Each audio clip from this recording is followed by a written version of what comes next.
Welcome back to Whispers in the Darkness. Tonight's cases come from police logs, abandoned buildings, and voices that never made the news. These are the stories that kept rolling after the cameras stopped, that kept speaking after the doors were sealed. Turn off the lights and listen. Some hauntings don't end, they just learn to wait. Story 1, the haunting that wouldn't die. They boarded up the house on Willow Street in 1998. Two families in a row had moved out within months. Gold spots, footsteps. A woman in the upstairs hall, seen from the street when the house was empty. The city listed it as unsafe. The plywood went up. The sounds did not stop. Neighbors kept a log. Knocks at 2:17 a.m. The upstairs light glowing through boards. The shadow of someone crossing the landing. A new owner tried to renovate in 2006. Workers quit after their tools moved overnight, and a nail gun fired once, on its own, into a wall that hadn't been framed yet. The contractor left the camera rolling in the living room. The tape shows dust, ladders, sunlight, and, at 3:11 p.m., the faint outline of a woman stepping from the hall to the front door, pausing, then turning back. The sound on the tape is stranger, a voice whispering, "Don't," the way you'd say it to a child near a hot stove. City inspectors eventually condemned the structure and brought in heavy equipment. The excavators first bite into the roof, tore open the attic. Inside, workers found a child's iron bed, a tin of cough drops fused with rust, and a cardboard box of letters dated 1954. All addressed to Martha, never mailed. One read, "They say you're not here, but I hear you in the hall." They cleared the lot to bare dirt. For a month, the block slept. Then the neighbors heard it again. A single step at 2:17 a.m. Floorboards that no longer existed, crossing a landing that wasn't there. A motion light on a garage across the street clicked on by itself, pointing at empty air where the front door used to be. Last winter, a couple parked along Willow to see the empty lot. The man walked to the curb and stood where the porch would have been. He said it was colder there by 10 degrees. When he turned to leave, the car's passenger door locked. His partner inside pressed the unlock button. It wouldn't budge. On her window, 5 fingertips bloomed in fog, then slid down and vanished. They moved a month later. The address is still a patch of grass. But the neighbors keep the log. The time is always the same. You can demolish the house, but if the haunting learns the streets, it never dies. Story 2, voices from the abandoned hospital. Mercy Ridge closed in 1977. Budget cuts. The paper said. Former nurses said different. Intercoms hissing with names after the switchboard was dead. The elevator arriving with no one inside but the smell of ether and damp linen. The building is brick, 5 stories, windows knocked out like missing teeth. Teenagers used a loading dock to slip in. Most don't reach the 3rd floor. A small team went in legally once, with permission to document the structure before demolition. They marked rooms with chalk and mapped a path. On the pediatric wing, the cameraman tested the ancient intercom for a laugh. He pressed the talk button. It clicked, and a soft breath answered, as if someone on the other end had leaned close to listen. "We shouldn't," the audio tech said. "It's just wires," the cameraman replied. Their footage shows a hallway lined with peeled paint and tiny beds. At 3:03 p.m., every door along the corridor swings 3 inches, no breeze. No broken springs, just a tired, collective creak. The team runs. On the lobby mic, a woman's voice comes through the dead speaker. "Quiet, please. The children are resting." Her tone is gentle and exhausted. The city postponed demolition. For years, the building stood, collecting graffiti and raccoons. A winter guard swore he heard lullabies from the stairwell, notes like a music box losing its wind. He quit after a night.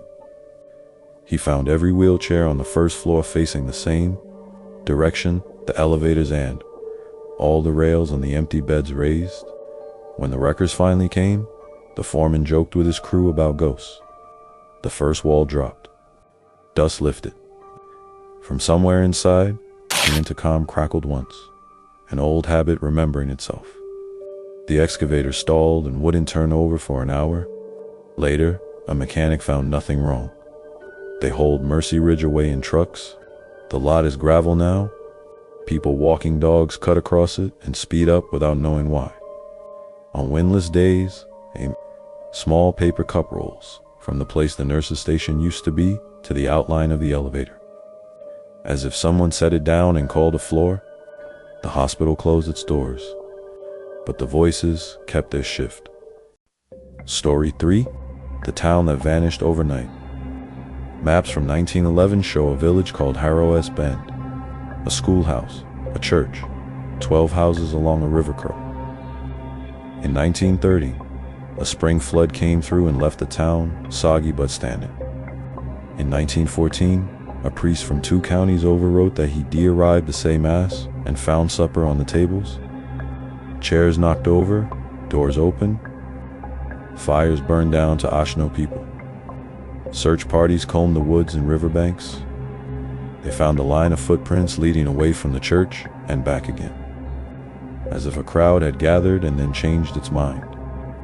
In the schoolhouse, slate boards were wiped clean except for one sentence written backward. He called us by name. The teacher's roll book was missing. GPS goes weird along the bend maps jump, trails vanish. One survey crew reported hearing a bell in the trees.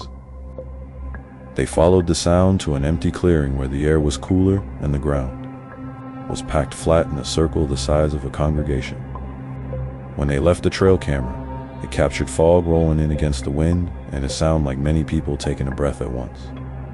A fisherman on the river claims he sees lamplight moving along the bank on certain nights, too steady for fireflies, too low for cars. He tied his boat to a root once and walked up to the tree line. The forest opened to a space that felt used no brush, no tracks, only the impression of weight. He turned to go and heard a page flip behind him. On a stump lay the missing roll book, swollen with damp. Every name had been crossed out in a different hand. The last page was blank, except for one word: return. He left it there. The next day it was gone. The County Historical Society keeps the Harrow maps in a drawer. The curator will show you and then ask you not to look for it. Places end, she'll say, but sometimes they don't finish. Harrow's Bend isn't on the river anymore. It's in the pause where a bell would ring. Inside America's most haunted asylum high, on a ridge in West Virginia. But within 20 years, the state stuffed 3,000 people inside walls meant for 300. Orderlies locked them in dark cells, ice baths were used as punishment, and doctors experimented with surgeries that never healed. When the asylum finally closed, the state sealed its medical records and left everything behind beds, restraints, and files filled with names written in trembling ink. In 2009, a TV ghost crew entered to film a pilot. Within an hour, one of their cameras captured a woman's figure walking across a hallway translucent, steady, carrying a tray. Her reflection showed in the floor wax, but the hallway was empty. The crew fled, leaving half their gear. Security guards still patrol, but none last long. They all described the same thing: footsteps following them, whispers through locked doors, and the smell of disinfectant drifting from rooms that haven't been opened in decades. No one dares enter after midnight. The lights flicker in perfect rhythm, as if the night shift never ended. The doors are locked, but the work never stopped. Story 5. Real Encounters. The Possession Tapes in 2002. A rural parish documented a series of disturbances in a farmhouse. Voices under the floor, objects moved. The family waking with identical bruises. The diocese sent a priest trained to observe, not perform rites. He brought a tape recorder the size of a paperback, the kind with real buttons. The family's teenage son, quiet and polite, began speaking in a voice too deep for his chest. The priest asked routine questions. The recording is dull until it isn't. Chairs scrape, the boy laughs one strong end, then a second voice overlays the first. Not in harmony, but in conflict. Like two radio stations crossing. It says the priest's name, though they hadn't been introduced. They moved sessions to the church hall. Microphones failed. The tape recorder did not. On day 3, the boy recited a list of dates. Later, the priest realized every date matched an unexplained death within a 60-mile radius over 30 years' drownings. A barn fire, a man found face down in his kitchen with a pot still boiling. The boy's mother begged to stop. The priest ended the interviews and contacted the diocese again. The official answer was to step back. The family left the state. The tapes were boxed in an archive. In 2018, a seminarian digitizing old media labeled a set simply hall sessions. He put on headphones, pressed play, and listened to quiet chairs, the boy's voice. The priest's calm. At the 47-minute mark, he pulled the headphones off. In the room around him, the same voice was speaking without the machine's help. Ahead of the tape by one sentence, as if the recording were catching up to something already present. He returned the box and left the program that spring. Copies of the files circulate privately. Each time they're shared, the last 2 minutes corrupt in different ways. A female voice whispering, "Don't." An intake of breath, the scrape of a chair, when cleaned by audio engineers. The noise floor reveals the pulse of a heart that ice and tea aligned with any person in the room. Believe the tapes or not, the voices aren't asking for belief. They're asking to be. Story 6. When the cameras kept rolling, a small-town news crew covered a fire at a decommissioned theater. One of those quick hits you stitch between weather and sports. The blaze was out when they arrived, smoke curling from the roofline, firefighters coiling hoses. The reporter did his stand-up.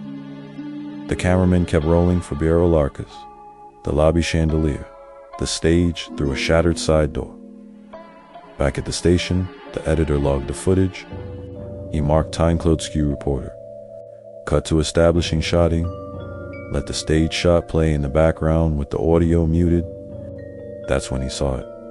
A figure on stage, center, standing in the half-dark, head bowed, arms at their sides. No firefighters were inside. The shot holds 15 seconds. The figure doesn't move. The editor unmuted. The sound made no sense applause. Not loud, not many. The kind of clapping you hear when a performer returns to an empty hall, to rehearse alone and to friends sit to keep him company. He scrubbed back.